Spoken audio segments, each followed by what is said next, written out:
윤석열 대통령이 거부권을 행사한 법원을 개원 즉시 재추진하겠습니다. 책임 있는 국회 운영을 위해 법사위와 운영위를 민주당 몫으로 확보하겠습니다. 국민께서 정치의 효능감을 느끼실 수 있도록 하는 것이 우리 민주당이 부여받은 숙제라고 생각합니다. 그 숙제를 다하려면 민주당은 행동해야 합니다. 엄중하게 지켜만 보고 머뭇거리다가 실기하는 과거의 민주당과는 결별하고 첫째도 개혁, 둘째도 개혁, 셋째도 개혁이라는 각오로 임하겠습니다. 네, 영상으로 보신 것처럼 민주당 새 원내사령탑으로 친명 박찬대 의원이 추대됐습니다. 박찬대 신임 원내대표는 대통령이 거부권을 행사한 법안들 재추진하겠다 이렇게 밝히고 있는데요. 이현중 의원님, 네. 사실상 22대 국회 시작 전부터 강대강 대치를 좀 예고한 것 같은 발언이네요. 그렇습니다. 지금 저는 박찬대 원내대표가 첫째도 개혁, 둘째도 개혁, 셋째도 개혁 이야기했는데 저한테는 그렇게 들려요. 예. 개딸이라고 하는 민주당의 강성 지지자들의 어떤 뜻을 받들겠다. 이런 의미로 개혁이라는 말이 들립니다. 네. 국회를 개혁하겠다는 의미가 아니라. 왜냐하면 사실은 이번 지금 민주당 같은 경우는 지금 뭐 원내 이 상임위원장, 법사위뿐만 아니라 다 갖겠다는 거 아니겠습니까? 더군다나 지금 박찬대 원내대표 같은 경우는 누구나 다 알듯이 이재명 대표의 최측근입니다. 예. 자, 그리고 당에 지금 170명이나 되는 의원들이 있는데 3선 이상이 꽤 많습니다. 전부 다 이번에 그 경선을 다 포기를 했어요. 네. 왜 그렇겠습니까? 결국 이 당 자체가 이제는 일극 체제가 됐다. 즉 단일한 당이 됐다. 이재명 대표의 뜻에 따라서 움직이는 당이 됐다. 이런 의미가 포함되어 있는 거거든요. 원내대표마저도 저도 오랫동안 국회를 지켜왔지만 이렇게 원내대표 경선에서 아무도 나서지 않는 거는 저는 처음으로 봐요.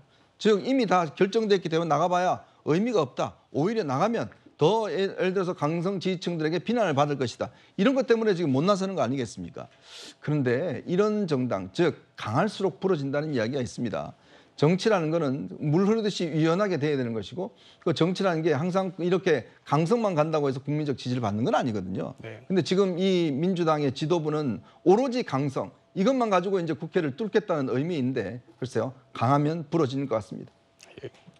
또 주요 상임위죠. 법사위원장과 운영위원장도 민주당이 맡겠다. 박찬대 원내대표 이렇게 말을 했는데요. 당장 여당에선 독주 선언이다 반발을 하고 있는데 김수미 평론가님 좀 어떻게 될 것 같습니까?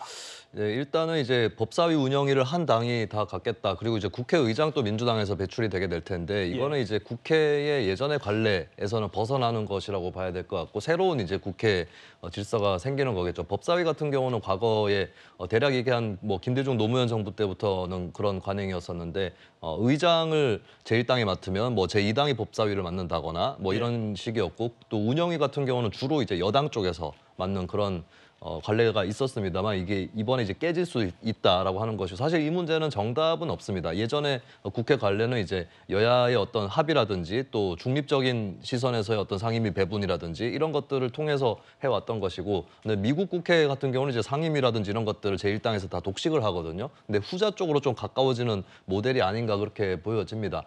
이 부분은 이제 뭐 법적으로는 어느 쪽으로 해야 된다라는 규정은 없기 때문에 뭐 딱히 어디가 옳고 그르다라고 볼 수는 없을 것 같은데 다만 이제 국민의힘에서 만약에 이런 그 질서의 변화라든지 관례 변화 이런 것들이 우려된다고 한다면 조금 더 적극적으로 협상에 임해야 되지 않을까 그렇게 보입니다. 그래서 국회 운영이나 법사위 중에 만약에 국민의힘이 한 자리라도 이제 가져가기 위해서 예를 들면 이제 법사위 같은 경우는 또 법사위의 지금 기능이 너무 크다라고 하는 그런 문제가 또 제기가 되고 있거든요. 그래서 법제위하고 일반 법안들을 다루는 사법위원회를 분리하자라고 하는 그런 얘기도 나오고 있는데 이런 것들을 포함해서 국민의힘에서도 만약에 그 승자 독식에 대해서 우려를 갖고 있다면 어떤 절충안을 내놔야 될 필요가 있지 않을까 그렇게 보입니다.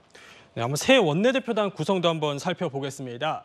박찬대 원내대표가 꾸린 이 새 원내대표단 구성을 두고 강성 친명들로 포진이 됐다 이런 평가가 나오고 있는데요. 박성규 의원님 좀 어떻게 보셨습니까? 뭐 강성 친명 정도가 아니라 그냥 일색이죠. 원 컬러. 그러니까 보니까 철험회에서 두 사람이 있어요. 김용민 의원, 민영배 의원. 뭐 한 사람은 정책 수석 부대표를 맡았고 민영배 의원은 전략기획위원장인데 한마디로 특정 계파 출신인데다가 찐명이라고 하지 않습니까? 그야말로 그렇고 박성준 당선인 이제 재선 의원이 될 텐데 한마디로 이재명 대표의 입이고 또 늘 어떤 사안마다 사진을 찍으면 그 프레임 안에 늘 들어가 있는 사람이에요. 한마디로 뭐 이건 다른 목소리가 나올 수 없는 그런 구조가 돼 있다. 자, 저는요. 과거에 야당이 80석 초반일 때도 이렇게 국회를 운영하지는 않았어요. 그런가요? 그러니까 숫자 논리로만 모든 걸 가면 법사위원장도 냈고 운영위원장도 냈고 그리고 뭐 나머지 위원장들도 지금 하는 걸로 봐서는 뭐 배분이 제대로 될런지 모르겠어요. 자, 이렇게 국회를 운영할 것 같으면 이것을 총선 민의 하는데 그럼 국회가 무슨 소용이 있느냐? 그냥 우리가 다 통과시킬 거고 마음에 안 들면 특검을 표창처럼 날려서 대통령실 용산을 향해 보내겠다. 자, 그러면 거부권 행사하시는 건 총선 민의를 위반하는 거다. 자, 이런 식으로 앞으로 국회가 가면 과연 국회는 무슨 일을 할 수 있을 것인가?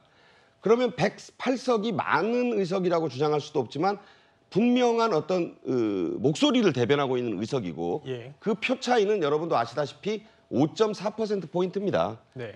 어찌 보면 한 7%, 6% 사이만 움직여도 바뀔 수 있는 거예요. 이게 이제 지방선거 앞으로 3년 뒤에 대선에서는 어떻게 될지 몰라요. 자, 국회를 이렇게 일방 독주해서 운영을 하면 보는 사람도 그렇고 그러면 헌법기관인 100명 넘는 국회의원들은 무슨 일을 하라는 건지 저는 제가 볼 때는 이렇게 하는 게 민주당에 도움이 안 됩니다. 저는 정말 그렇게 생각하는 게 민주주의라는 게 어떤 숙이고 토론이잖아요.